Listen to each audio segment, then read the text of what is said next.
क्षमा बड़न को चाहिए छोटन को। अच्छा लड़कियां तो उत्पात करबे करी हैं। ऐसे थोड़ा बहुत बहुत सम्मान। काफी समय से लगातार आप लोगों के बीच में हम गाए, मनीष लाल गाए और ज्योति के आप लोगों ने भी रहा सुना। अब बिटिया के नाते तो हमेशा आशीर्वाद है ही। क्षेत्र का नाम रोशन करें, माँ बाप का नाम रोशन करें और हम लोगों का नाम रोशन करें।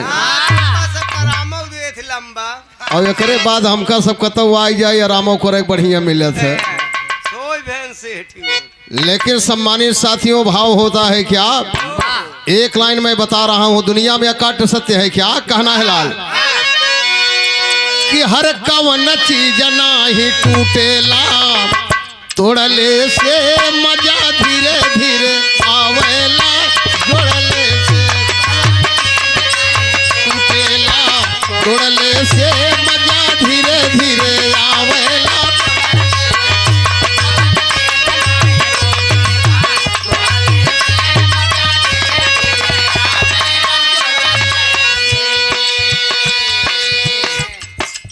जमाना खाली हो गया। ये ऐसी धरती है। भाई ओम प्रकाश ज्योति के पिताजी बिरहा गाते थे, लेकिन यही आसपुर देवसरा है, यही प्रतापगढ़ है। लेकिन इतना बड़ा प्रेम, इतना बड़ा काट रहा। शेरे जौनपुर दादा राजबली यादव जी बिरहा गाते थे, लेकिन यही एरिया के लोग, यही गांव देश के लोगों ने राजबली और राजबली के बाद एक लोगों का चाह मिला, और चाह के साथ साथ अब आपकी ब्लॉक में दो बिरहा कलाकार और उभर गए हैं। जना ज्योति तो गा ही रही है, एक ठे लड़किया और अच्छा बंद करे वाला के जायज है। एक सुनील यादव मुन्ना, यही भीखमपुर से लड़का है, वो बढ़िया बिरहा गाता है। लेकिन तबो कुछ न कुछ चलत रहे ज्योति। न कथों पे अंदाज लगावा, केवल इतने पे भाव लगावा कि हमसे सबसे बड़े बुजुर्ग कलाकार बैठा है। तू अगर आधा घंटा गावा तो हम सब 40 मिनट गाई तब ठीक लागे, और अगर हम सब 1 घंटा गाई तो 3 घंटा गावा। ये तो जनता, ये पब्लिक या इस समय जमाना या अगर बिरहा जगत में बिटिया लोग ना गाती होती तो बिरहा कहाँ से कहाँ जाता।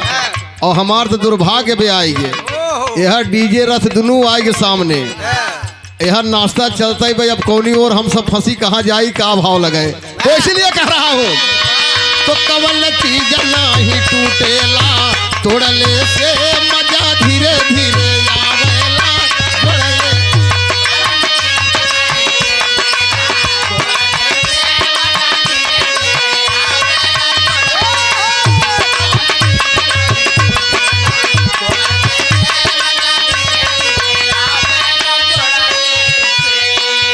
बहुत बहुत सम्मान।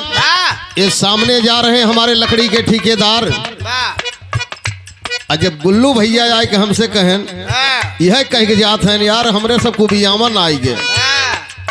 बिरहा होता है और कुछ नहीं कहूँगा, क्योंकि ज्योति उस मंच पर बिरहा गा रही हैं जहाँ त्रिकोणी नहीं 4 कोड़ी बिरहा हो रहा है। तो वो ध्यान दिया, चलत रहे और से बात नहीं है, चलना चाहिए, चलता भी रहे।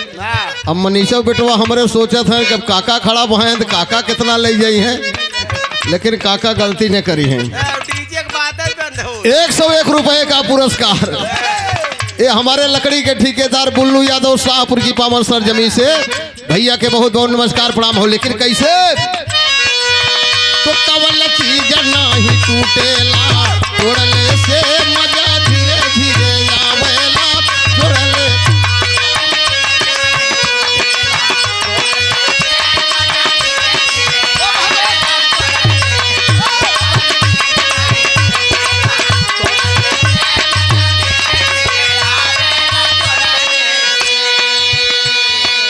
अब सुनो सुनो तो उनसे ना ही रही है, वो बेचारे चला गए। 500 रुपए का प्यार भरा पुरस्कार दे करके आप चले गए। राहुल ढाबा धनिया मऊ, राहुल ढाबा धनिया मऊ बड़े भैया राम आश्रय यादव के पुत्र सोनू यादव। वो मुन्ना 500 रुपए का पुरस्कार हमारे मनीष भाई को, और 500 रुपया दे करके आप चले गए। बड़ा सम्मान, बड़ा ढाबा का नाम है राहुल ढाबा, हमारे जनपद जौनपुर का। आप लोग भी जाते आते हमेशा हैं। ये 500 रुपए का सम्मान राहुल मुन्ना की तरफ से, राहुल यादव सोनू यादव दोनों भाई की तरफ से बहुत बहुत धन्यवाद हो। बहुत बहुत सम्मान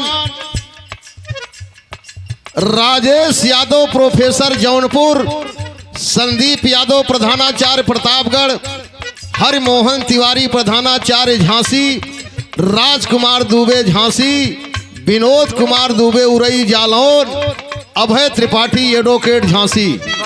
अच्छा भैया लोग कहाँ बैठा हैं? झांसी से। ये तो हमार सबके आज जान बहुत बड़ा संयोग बा। बहुत बढ़िया भाग्य बा। उरई जालौन झांसी जहाँ से आप लोग आए हैं, आप सभी के तरफ से यह 700 रुपए का प्यार भरा पुरस्कार सभी गुरुजन बिंदियों को बहुत बहुत प्रणाम, बहुत बहुत आशीर्वाद की चाह हो। वर वधू दोनों हमेशा चिरंजीव खुशहाल रहे और प्रेम का रिश्ता सदैव भरा खुशहाल रहे। और 101 रुपए का पुरस्कार श्री भारत यादव बर्रैया, श्री भारत यादव बर्रैया। आप भी 100 रुपए दे करके चले गए थे। हम कहे चला नहीं, ये सही थे, ऐसे ही सही। कितना जने का भाव लगे, लेकिन कैसे?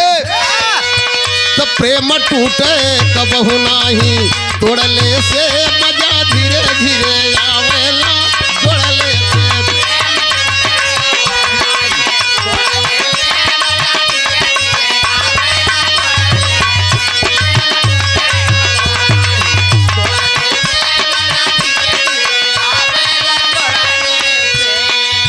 ए भैया पूरे परिवार के लोग, नात रिश्तेदार संगी साथी सब बैठे हैं और ये असली लोग बैठे हैं। प्रेम ये कैसन चीज हो, ये तोड़े से टूटत नहीं, और जब टूट जात है, जब हमें गांठ पर या ढोलक मास्टर छोट हो जात है, टूटत नहीं, वो का गठियावा चला जा। ये बड़ा बढ़िया लगाव है, बहुत बड़ा संबंध व्यवहार है। आज तो भाई हमारे विनोद डॉक्टर साहब जो हमारे अवध चिकित्सालय बदलापुर में नर्सिंग होम है, आप हमारे श्रीनाथ यादव नेताजी के भतीजा हैं। लेकिन दरवाजे पर जब से मैं बिरहा गा रहा हूँ, इनके यहाँ कोई कार्यक्रम हुआ ही है। अब की बार ज्योति और मनीष लाल आई हैं, लेकिन बाद अकेला ही बिरहा गाया हूँ। लेकिन लोगों का भाव है, इसीलिए कह रहा हूँ। अब देखा हमारे पहलवान भैया आई गए। डॉक्टर फुफुआ है।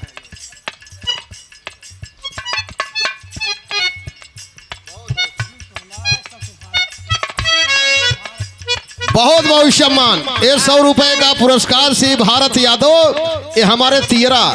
और ये 200 रुपए का पुरस्कार जौने बिटिया के मांगलिक कार्यक्रम में मैं गाना गा रहा हूँ, बिटिया के फुफ्फा हैं। अब वहीं कुछ ऐसे जना जब फूफा आए तब ऐसे लगा था कि अब मामा और सब वगैरह बैठा हुई है। यही ज्योति रे कच्ची परू सब बुलावे चाहत रहा, कहाँ ये सब छिपा हैं, सब बैठा है ना। वहीं फूफा आए, ये हमारे पहलवान तीर्थराज यादव, लड़की के फूफा। आप तीरा की पावन सरजमी से 200 रुपए का सम्मान किए। बहुत बहुत प्रणाम, बहुत बहुत आशीर्वाद की चाह। ए भैया ये 500 रुपए का प्यार भरा आशीर्वाद पुरस्कार समाज के सम्मानित परम यादवड़ी, आप हमारे धर्म के बड़े भैया श्री अमरनाथ यादव, पूर्व प्रधान मुलनापुर, भट्ठा मालिक, डिग्री कॉलेज के आप प्रबंधक, सुमन देवी महाविद्यालय खालिसपुर मुलनापुर, और पूर्व प्रधान मुलनापुर, और हमारे बड़े भैया श्री अमरनाथ यादव प्रधान जी की तरफ से यह 500 रुपए का प्यार भरा आशीर्वाद पुरस्कार। भैया के बहुत बहुत प्रणाम, आशीर्वाद की चाह हो। लेकिन कहना हो कैसे? तो प्रेम टूटे कबहू नाही, तोड़ले से मजा धीरे धीरे आवेला, तोड़ले।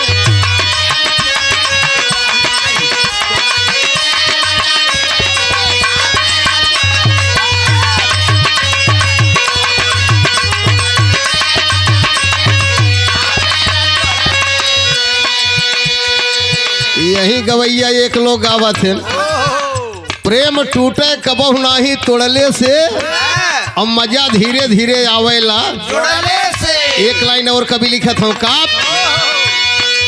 अरे मनई हवा मनई जस बोला हो भला पाके जन्मावा मनई।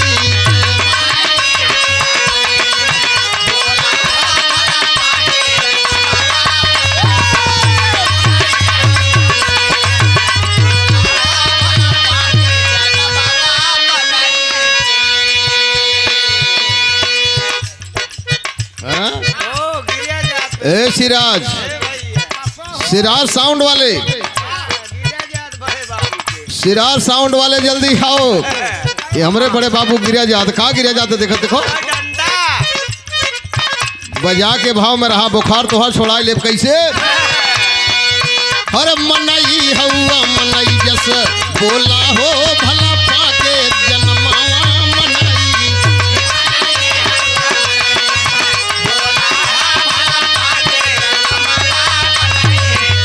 मनई हवा मनई जस,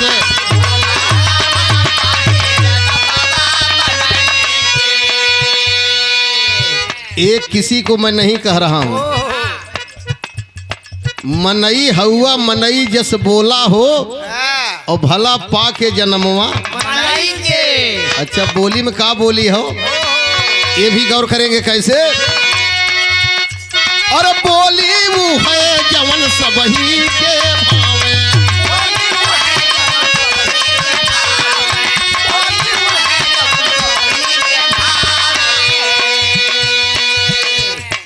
ये हमारे बहुत ही शुभचिंतक राम बच्चन यादव शाहपुर और बखानू यादव शाहपुर 100 रुपए का सम्मान किए।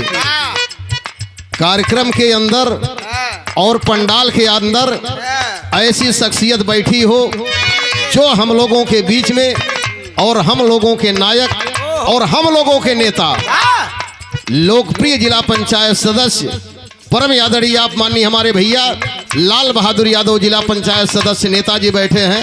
हृदय की गहराइयों से स्वागत बंदन अभिनंदन करते हुए मैं आप लोगों से कह रहा हूं,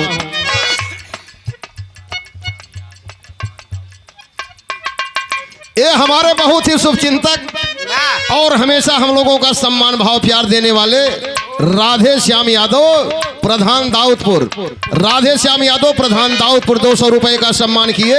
प्रधान भैया के बहुत बहुत नमस्कार प्रणाम हो, लेकिन कहना हो अरे बोली वो है जवन सबही के भावे।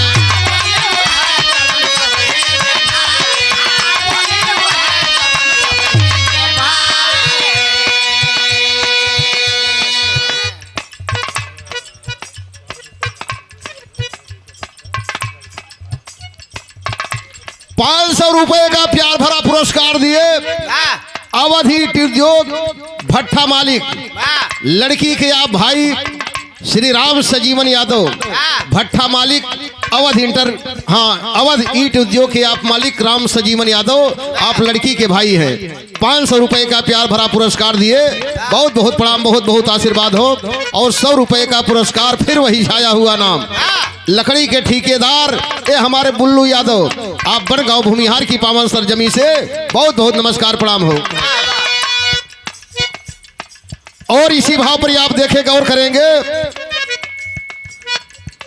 भागीरथी राजभर, भागीरथी राजभर अंबेडकर नगर 500 रुपए का प्यार भरा पुरस्कार दिए।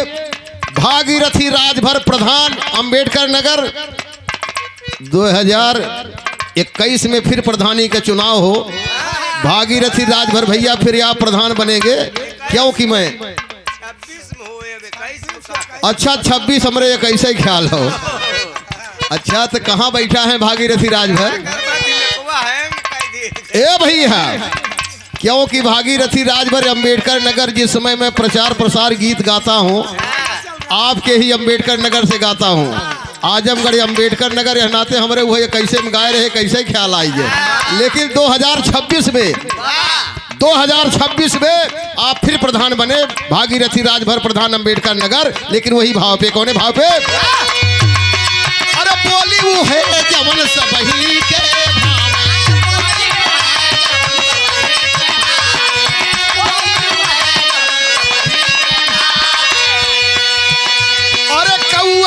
पारे से सब ही उड़ावे।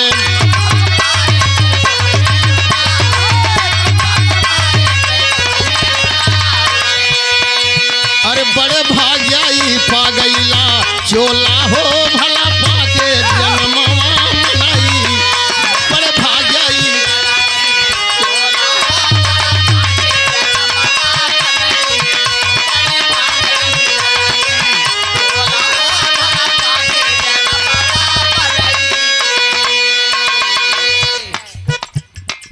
अच्छा तोहार नंगो का हुआ तू अपन नंगो तू बता दे केवल बस हम जान गए तू केवल अपन नाम बता दो और तुम्हें कुछ न कहा।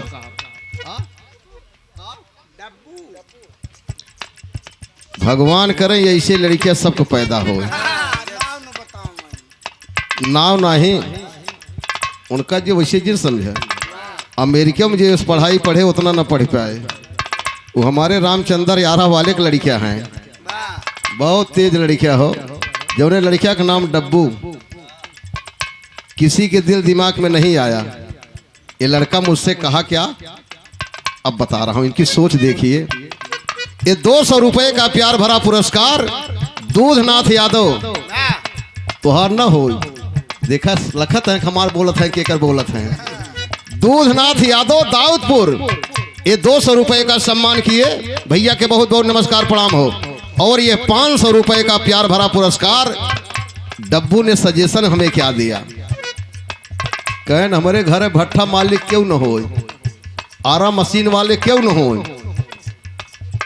सब हैं मालिक हैं जयश्री प्रसाद यादव उन्हीं की देन सब है उन्हीं की सब है। ये डब्बू कहाँ से इतनी बड़ी सोच लेकर के हमारे पास आए इसलिए उस मुन्ना को मैं बहुत बहुत बधाई दे रहा हूँ।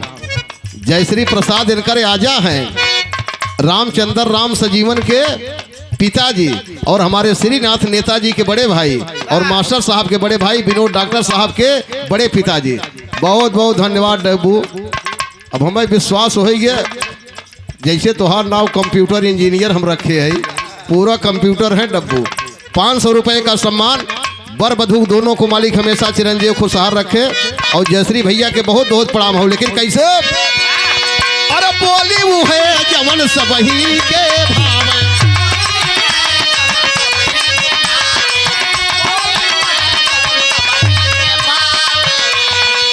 कौआ कपारे से सबही उड़ा।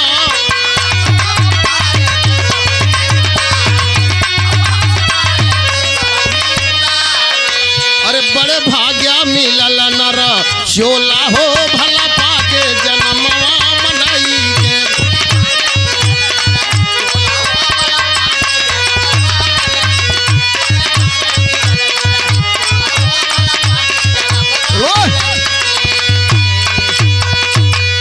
सम्मानित साथियों गाने बजाने के लिए बड़ा ही बड़ा भाव है तमाम धुन है तमाम तर्ज हैं। पूरे जीवन में हम लोगों ने ऐसा भाव प्रकट किया ऐसा बिरहा गाया तर्ज भी सुनाया फर्ज भी सुनाया सब कुछ भाव लेकर के सुनाया। लेकिन आज के जमाना में जितना तो ज्योति बिरहा ना ही गाएं ओसे तो ज्यादा जितना गवैयन के नाम रहा जितना गवैया का नाम रहा एक दिन हमसे बहस हो गई।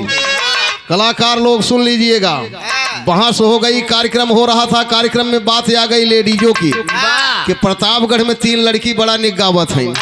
प्रतापगढ़ में 3 लड़की बड़ा निगावत है एक मुस्कान एक रुचि यादव एक ज्योति यादव। ज्योति यादव के लिए लड़ाई हमको लड़ना पड़ा क्यों अपनी भाषा अपनी बोल इसको सजो करके रखो जो हमारी परंपरा है जो हमारी बोल है अपनी भाषा को हम ना बदले। इसी पर मैं झगड़ा कर लिया। गाने बजाने के लिए तो हमेशा आशीर्वाद रहता ही है। हमारे बुल्लू भैया की एक फरमाइश बा मांगलिक कार्यक्रम में वैसे तो मैं गाना नहीं गाता हूँ लेकिन मांगलिक कार्यक्रम में हमारे भैया की नजर टेढ़ी हो जाते अगर कुछ न गौवत न जमे। एक लाइन में सुनाऊंगा सबकी नकल होती है बराबरी कभी नहीं होती है। यही अखिलेश यादव भैया बैठे हैं लबेदा वाले जहां हैदर अली का आखिरी कार्यक्रम था लबेदा में गया जी का भाव था।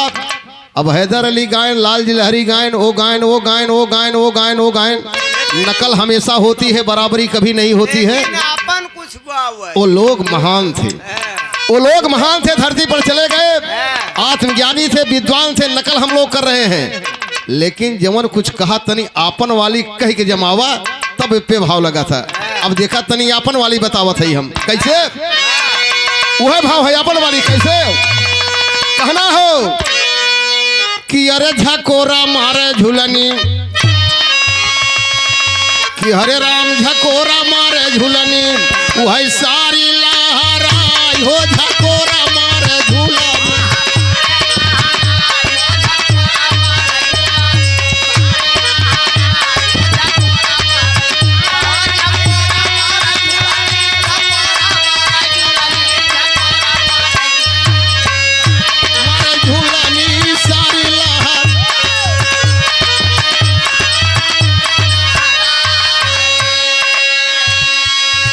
राजेंद्र यादव वायरिंग के आप ठेकेदार हैं, बदलापुर की पावन सरजमी से 100 रुपए का सम्मान दिए।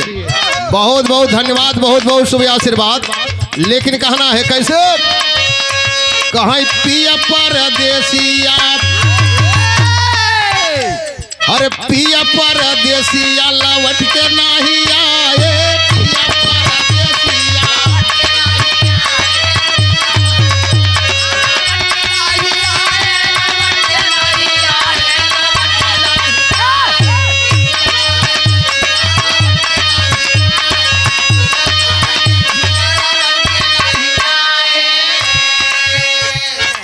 एक कलाकार अब वहीं के आए गए। बोतल लेके क्षमा भी चाहूंगा अगर आप लोगों को अच्छा लगे।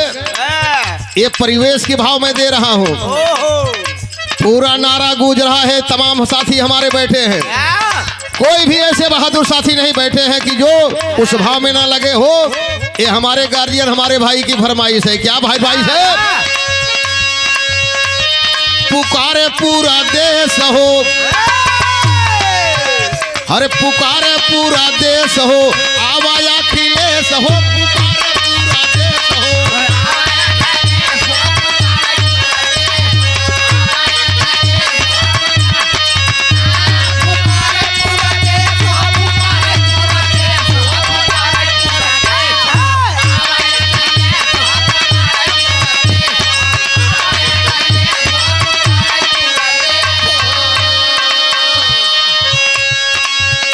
अरे बाडी के कन्हैया हार सबके कलेश हो, पुकारे पूरा देश हो, आवाया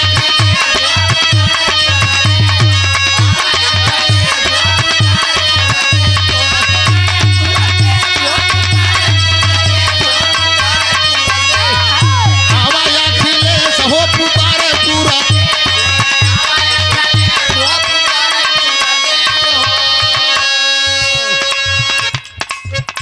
सबके गले में गमछा बा और सबके गले में भाव बा। ये लोगों के दिली इच्छा, लोगों की दिली जिज्ञासा। एक लाइन में पहले ही कहा, क्षमा चाहते हुए भी मांगलिक कार्यक्रम में ना गाऊं, लेकिन नेताजी के भाव में श्री अनिल यादव ढखवा, श्री अनिल यादव ढखवा चाय वाले, आप 100 रुपए का सम्मान किए नेताजी के सम्मान में। श्यामलाल पाल जी जो हमारे प्रदेश अध्यक्ष हैं पार्टी के, लड़की की शादी जी नेताजी का आगमन हुआ था आज सहसो प्रयागराज में। बड़ा लोगों का भाव था। यहाँ कोई दूसरे लोग नहीं बैठे हैं, पीडीए के साथी हैं, पीडीए के लोग बैठे हैं। और जहाँ नेताजी का सम्मान, नेताजी का भाव हो, तो नेताजी के भाव पर यही तो हम लोग देखते हैं कि कितना लोगों को भाव है। पैसा जिंद, लेकिन नेताजी के नाम आवे, ताली बज जाए तो जहाँ लगवैया कुल पाई गए। बहुत बहुत सम्मान छाया हुआ। नाम हमारे गार्जियन भाई बुल्लू यादव लकड़ी वाले, बुल्लू यादव लकड़ी वाले, आप बनगांव भूमिहार बस रहा। हाँ, शाहपुर की पावन सरजमी से 100 रुपया। बहुत बहुत नमस्कार, प्रणाम हो। श्री राजेश यादव एडवोकेट पट्टी, राजेश यादव एडवोकेट पट्टी, और यही कोपा की पावन सरजमी से आप 100 रुपए का सम्मान किए नेताजी के सम्मान में, माननीय अखिलेश यादव जी के सम्मान में।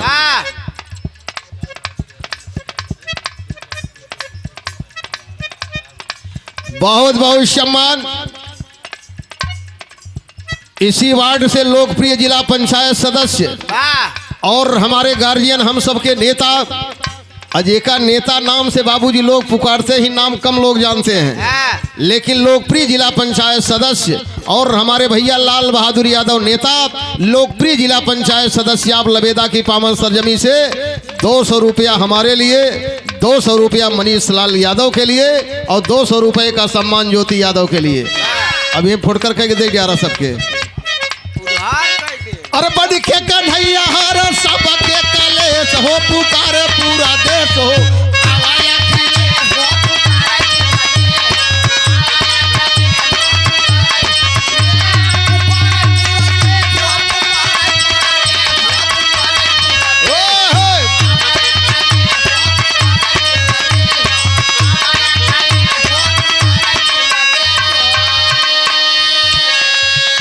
अरे सागरो किसान झंख सगरो नौजवानवा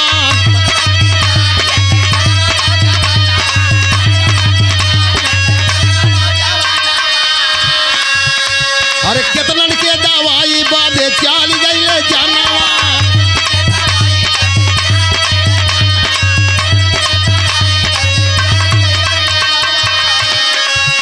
अरे आई के बचाला जावन बचल कुछ शेष हो पुकारे पूरा देश हो। आवाज अखिलेश हो पुकारे पूरा देश।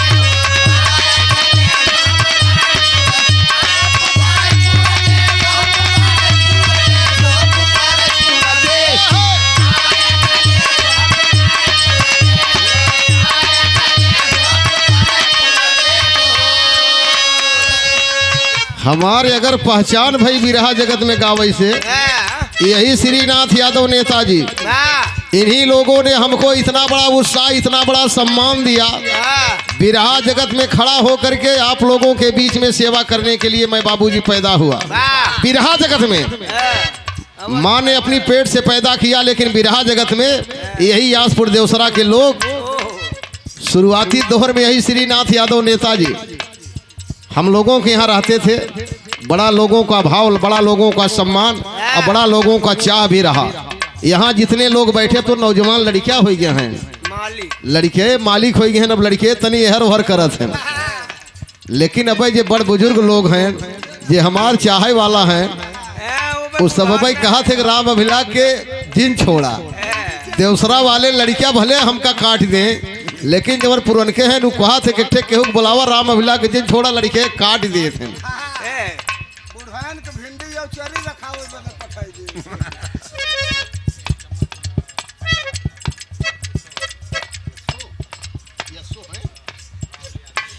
राहुल यादव बिनेका, राहुल यादव बिनेका आप यशो फैजाबाद, वाह इस समय आप राहुल भैया ड्यूटी कर रहे हैं, यशो हैं फैजाबाद में। 200 रुपए का सम्मान किए माननीय नेताजी के सम्मान में। लड़कों नाराज जिन होया, यही पीडीए है, यही सम्मान है, यही भाव है। जय राम।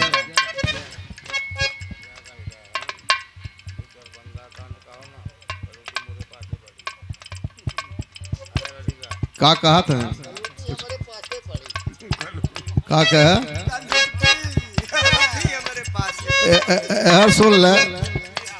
वो बिरहा जनाब हैदर अली जुगनू जी और हीरालाल पद्मश्री पुरस्कार से सम्मानित गाए थे। कलूटी हमारे पीछे पड़ी।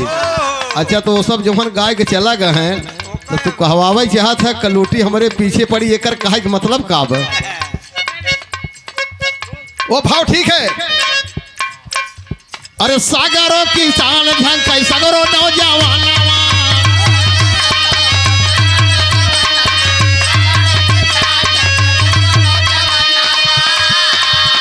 अरे कितनन के दवाई बादे चाल गईले जानवा।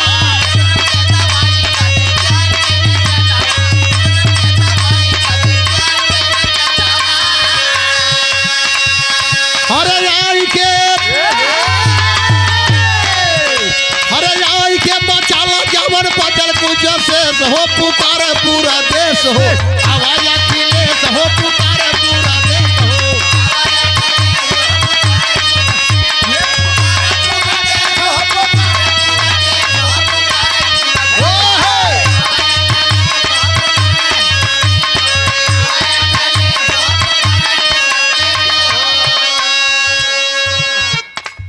जो अपना होता है, जो गार्जियन होता है, ओहो गार्जियन चाहे जब बिगड़ जाए ओके माने के चाहिए। हाँ, मैं ऐसे आ गया कोई नहीं, हाँ, लेकिन हमारे मुंशी जी ओहो, अवकाश प्राप्त रिटायर हो गए हैं। हाँ, हेडमास्टर साहब, पूर्व प्रधान अध्यापक अवकाश प्राप्त राम जस यादव मुंशी जी सराय गुंजा हाँ, 500 रुपए का सम्मान दिए। आशीर्वाद हम कलाकारों को, मुंशी जी के बहुत बहुत प्यार भरा आशीर्वाद, प्रणाम और आशीर्वाद की प्रतीक्षा। कहे ना धोतिया काहे ना पहरे, हाँ, हम कहे मुंशी जी बड़ी गर्मी एक है। ना एक रिश्तेदारी में ऐसा हाँ, वो होई दुर्घटना हो गई कि एक रिश्तेदार का डेट हो गया और मैं वहां गया, वहां से भाग करके आया और आने के बाद घर जाने का मौका भी नहीं मिला। ओहो, तो जहाँ अपने लोगों के बीच में आए है, और सही बात है कि बिना भेष भीख, लेकिन कतव कतव जब अपना निक रहा था भी एक लड्डू टेढ़ो मेढ़, जब अपने के बीच में गावत है तो यहाँ कुल चलत हो। मुंशी जी का भाव रहा, बिगड़ गए, कहे राम अभिला का तू गलत कहे है, और निश्चित तरीके से बिगड़ गए आप। आपकी बातों का हमेशा पालन करूंगा। 500 रुपए का आशीर्वाद हम कलाकारों को। अगली लाइन में कहना हो कैसे,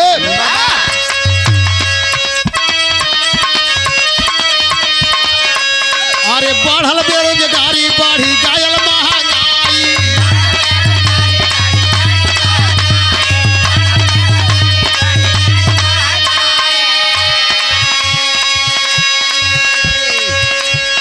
फिर वही छाया हुआ नाम, समाज के सम्मानित हमारे बड़े ही शुभचिंतक अखिलेश यादव लबेदा की पावन सरजमी से। अखिलेश यादव लबेदा की पावन सरजमी से कौने नाव पे, वही छाया हुआ नाम माननीय नेताजी अखिलेश यादव की सम्मान में 100 रुपए का सम्मान फिर किए अखिलेश यादव लबेदा।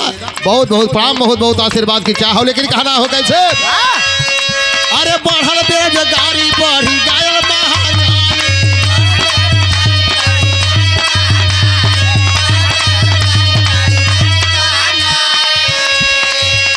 अरे बेटिया सुरक्षित नहीं, रोवे घर में माई,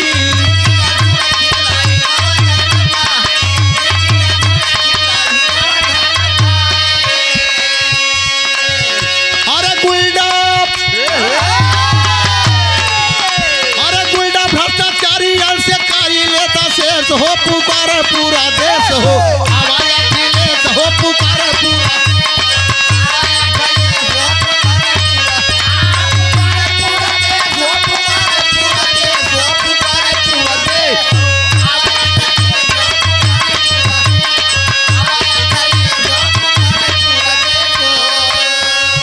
गुंडा भ्रष्टाचारियन से चली नाही देश हो, पुकारे पूरा देश हो, आवाज अखिलेश हो। एक निवेदन करूंगा सम्मानित साथियों आप लोगों से, लगातार 1 महीना हम लोगों ने पीडीए कार्यक्रम किया और 1 महीना उस कार्यक्रम में संदेश जो दिया, संदेश तो गया, लेकिन मेरी आखिरी लाइन है इस गीत के भाव से, जो मार्मिक संदेश हमारे नेताजी का संदेश है। वो क्या संदेश है, समाजवादी भाव में लेकर के कहना है कैसे, अरे पीडीए के साथी नारा पीडीए लगावा,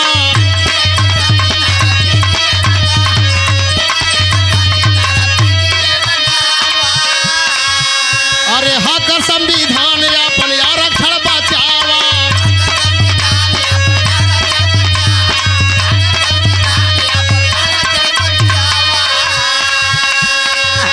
अरे बाबा भीमराव भेजे स्वर्ग से संदेश हो, पुकारे पूरा देश हो, आवाज अखिलेश हो।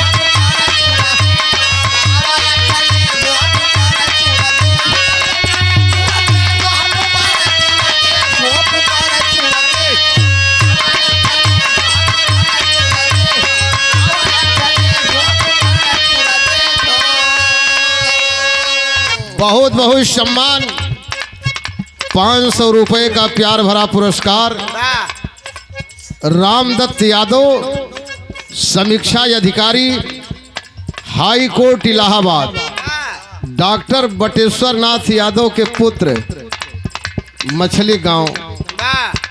आप जान लीजिए इस समाज के ऐसे कड़ी और ऐसे हमारे पुत्रवत हैं रामदत्त यादव ये समीक्षा अधिकारी, एक लड़का हाई कोर्ट में ये हुए समीक्षा अधिकारी, और एक हमारा भांजा हाँ आनंद यादव ये मछली गांव से, हमारा भांजा मुलानापुर से।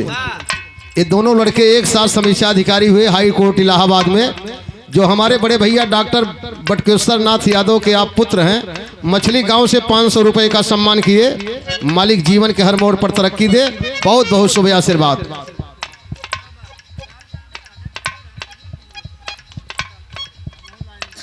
अच्छा तो अंग्रेजी में लिखे है पगलू, हम पढ़ पाओ। हिंदी हिंदी हिंदी में लिखे है, अंग्रेजी नहीं पढ़े है। उर्दू में लिखे आपके, इनके जमाना में उर्दू चल। और श्री हरगेन यादव कोपा की पावन सरजमी से भैया के बहुत तरफ से 200 रुपए का सम्मान। हरगेन भैया के बहुत बहुत प्रणाम, बहुत बहुत आशीर्वाद की चाहो। हाँ। तब तक हिंदुओं वाला चला हुआ। अभय राज यादव अब जहां हमारे बुल्लू भैया के फरमाइश, अभय राज भैया के फिर एक लाइन और फरमाइश आई गई। 200 रुपए का सम्मान किए अभय राज यादव, सराय गुंजा बटाऊ बीर शाहपुर। बहुत बहुत भैया के नमस्कार प्रणाम हो। पूछ लेता ना।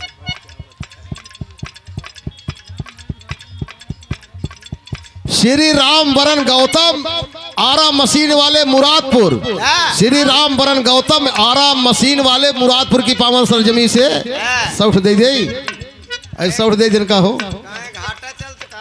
नहीं आरा मशीन पीडीए के साथी है, यह नाते कहना हो कैसे। हर पीडीए के साथी नारा पीडीए लगावा,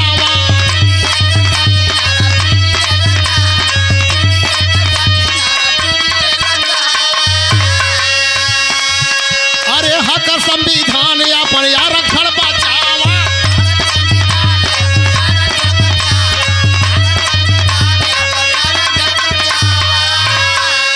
अरे नेताजी मुलायम भेजे स्वर्ग से संदेश हो, पुकारे पूरा देश हो, आवाज अखिलेश हो, पुकारे पूरा देश हो।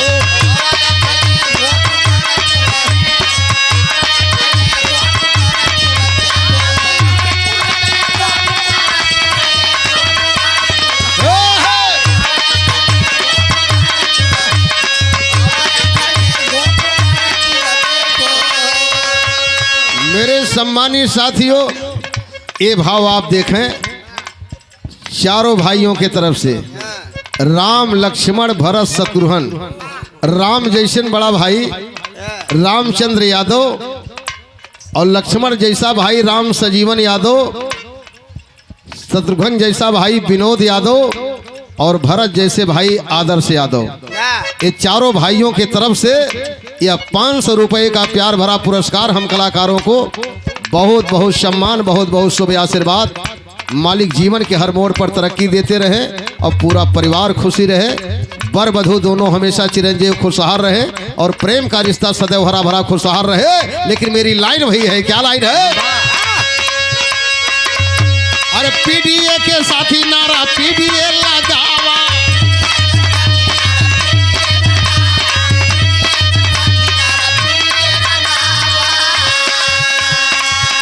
अरे हक संविधान या पर मिल के बचावा।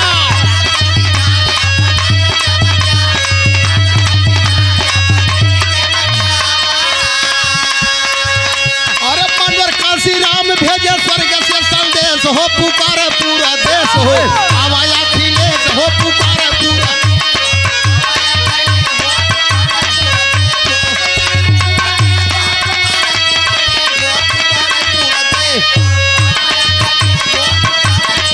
देश हो।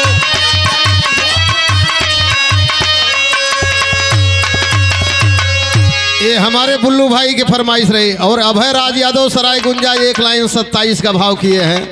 उस 27 के भाव में बाबूजी मास्टर 1 लाइन उनका भी सम्मान हो जाए, कहना है।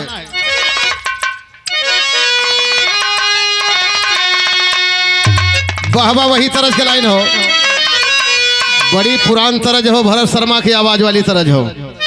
भरत शर्मा जी गाए थे, लेकिन आप गीत बड़ी पुरानी है, लेकिन ये कल्लहर और एक जहां भी कल लहजा देखा है। कैसे मास्टर भाव है। कहे कबडे करनमा शहर भागे रे पिया पपिया के बोलिया जहर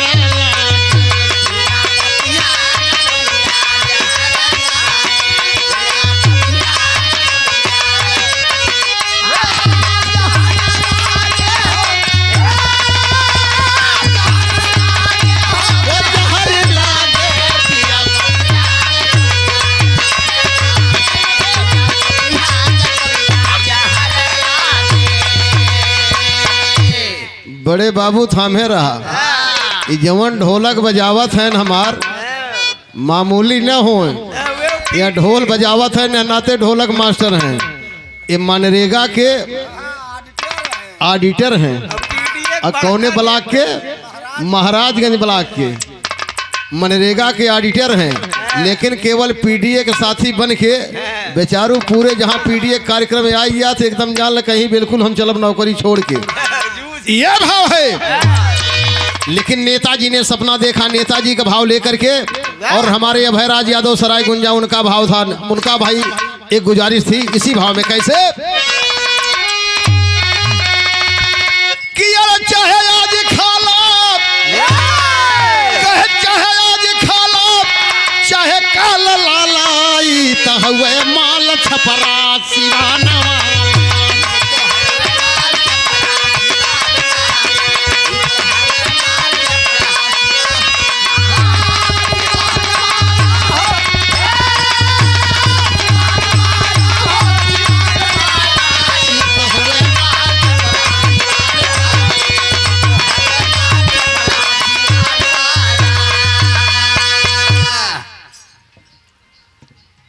बड़े भाव से लोगन के भाव लगत हो। यह बिरहा हो, बिरहा शब्द से सुनवैयन के आनंद लगत है। रामदेव आत्मज्ञानी थे, लेकिन अब जमन बिरहा हो गया केवल बिरहा का भाव देखा है। बुल्लू आत्मज्ञानी थे, हीरा चच्चा आत्मज्ञानी थे, राम कैलाश आत्मज्ञानी थे, हैदर अली विद्वान थे। हैदर अली विद्वान थे, लेकिन आत्मज्ञान और यापन का भाव। मैं हमेशा कहता हूँ, नवा गुंडा 9 दिन पुरान, ये सब माटी के गीत है। जब माटी के गीत गौआ कलेजा में दम लागे, मेहनत लागे, और जब मेहनत लागे सुनवैयन कलेजा में जब हले तो अपने आप बाणी बंद हो जाएगी, कोई नहीं बोलेगा। यही नाते गाँव है। जब रामदेव गाँव है कि कौने करनवा शहर भागे पिया पपिया के बोलिया जहर लागे, तब जब रामदेव के सामने बुल्लू चच्चा गाँव है, अपने लड़के में हम सब देखा हुआ, आप सुने हैं बुल्लू को भी रहा। तब बुल्लू यह गीतिया गाँव है, रामदेव वो के गाँव है, तब बुल्लू के समय आवे जब, तब बुल्लू ये का गाँव है, का गाँव है, चाहे आज खा लो, चाहे काल लाला, हुए माल छपरा सिवाना।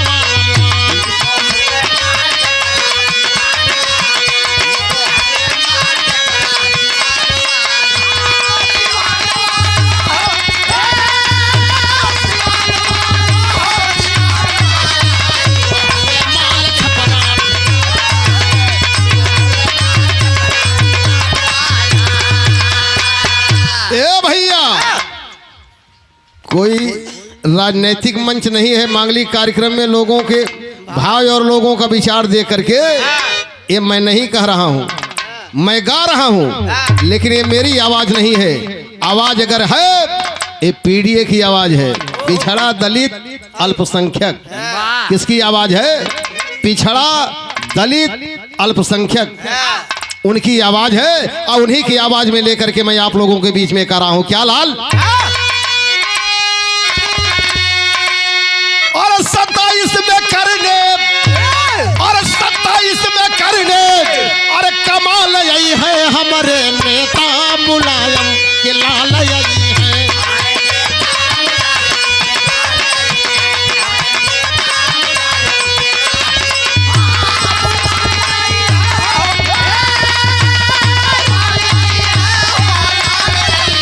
हमारे नेता मुलायम,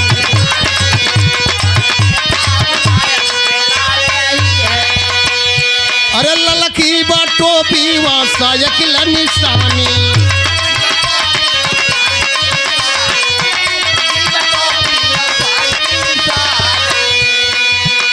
अरे दुखवा के हरि लई है अखिलेश ज्ञानी।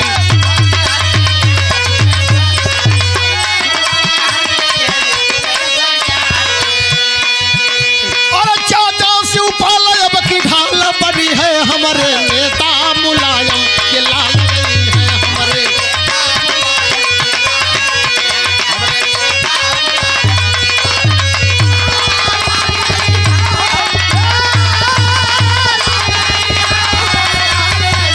हमारे नेता मुलायम के लाल गई है। बिरहा तो आप लोग बहुत बढ़िया सुने, और बिरहा एकदम ऐसा मैं भी सुनाता।